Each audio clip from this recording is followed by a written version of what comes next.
লাল নাকি সাদা আটা খাওয়া ভালো? আটা আমাদের দৈনন্দিন খাদ্য তালিকার একটি গুরুত্বপূর্ণ উপাদান। এটি রুটি, পরোটা, নান সহ বিভিন্ন খাদ্য তৈরিতে ব্যবহৃত হয়।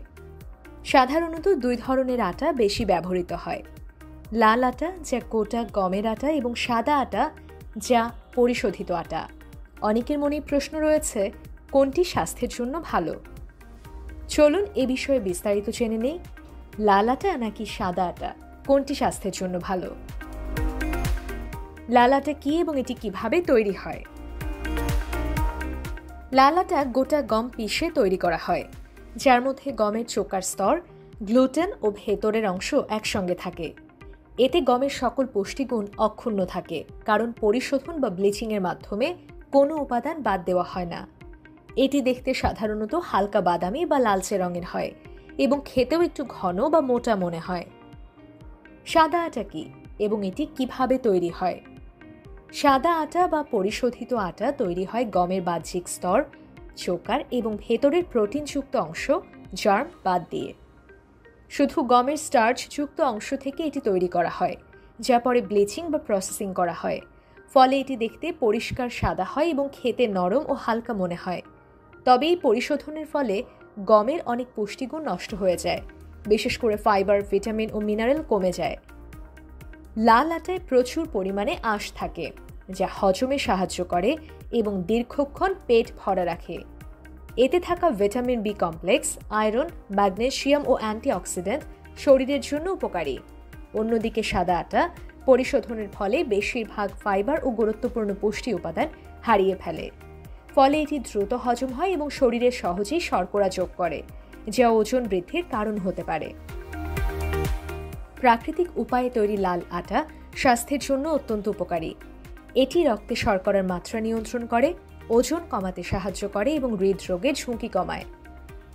লাল আটার গ্লাইসেমিক ইন্ডেক্স কম, যার মানে এটি ধীর গতিতে হজম হয় এবং রক্তে শর্করার মাত্রা দ্রুত বাড়িয়ে দেয় না।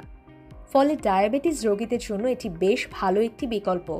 অন্যদিকে সাদা আটা দ্রুত হজম হয়ে রক্তে শর্করার মাত্রা বাড়িয়ে দেয়, যা ইনসুলিন রেজিস্ট্যান্স তৈরি করতে পারে এবং টাইপ 2 ডায়াবেটিসের ঝুঁকি বাড়াতে পারে। লাল আটার উচ্চ আঁশযুক্ত বৈশিষ্ট্য হজমতন্ত্রের জন্য উপকারী। এতে থাকা ফাইবার অন্ত্রের ভালো ব্যাকটেরিয়ার সংখ্যা বাড়ায় এবং কোষ্ঠকাঠিন্য দূর করতে সাহায্য করে। নিয়মিত লাল আটা খেলে পেটের সমস্যা কম হয় এবং হজমতন্ত্র সুস্থ থাকে। লাল আটার ফাইবার দীর্ঘক্ষণ পেট ভরা রাখতে সাহায্য করে, যা ক্ষুধা কমায় এবং ওজন কমাতে সহায়ক হয়। ওজন কমানোর জন্য যারা সুষম খাদ্যাভ্যাস অনুসরণ করছেন, তাদের জন্য লাল আটা একটি ভালো বিকল্প হতে পারে। লাল আটা হার্টের স্বাস্থ্যের জন্য ভালো। এটি খারাপ কোলেস্টেরলের মাত্রা কমিয়ে এবং ভালো কোলেস্টেরল বাড়িয়ে হৃদরোগের ঝুঁকি হ্রাস করে। এতে থাকা অ্যান্টিঅক্সিডেন্ট শরীরের কোষগুলোর ক্ষতি প্রতিরোধ করে এবং ক্যান্সারের ঝুঁকি কমাতে সহায়ক ভূমিকা রাখে। বিশেষ করে ফাইটোকেমিক্যাল ও পলিফেনল জাতীয় উপাদান শরীরের রোগ প্রতিরোধ ক্ষমতা বৃদ্ধি করে। সাদা আটার সবচেয়ে বড় সমস্যা হলো এটি পরিশোধিত হওয়ার কারণে পুষ্টিগুণ হারিয়ে ফেলে। এতে থাকা ফাইবার কমে যাওয়ায় এটি দ্রুত হজম হয় এবং শরীরে গ্লুকোজের মাত্রা দ্রুত বাড়িয়ে দেয়, যা ডায়াবেটিসের ঝুঁকি বাড়াতে পারে। সাদা আটা ওজন বৃদ্ধির অন্যতম কারণ হতে পারে। সাদা আটা নিয়মিত খেলে কোষ্ঠকাঠিন্যের সমস্যা দেখা দিতে পারে। এতে ফাইবারের অভাব থাকায় অন্ত্রের ক্রিয়াকলাপ বাধাগ্রস্ত হতে পারে এবং দীর্ঘমেয়াদে এটি হজমতন্ত্রের বিভিন্ন সমস্যার কারণ হতে পারে। গবেষণায় দেখা গেছে, সাদা আটা বেশি খেলে হৃদরোগের ঝুঁকি বাড়তে পারে।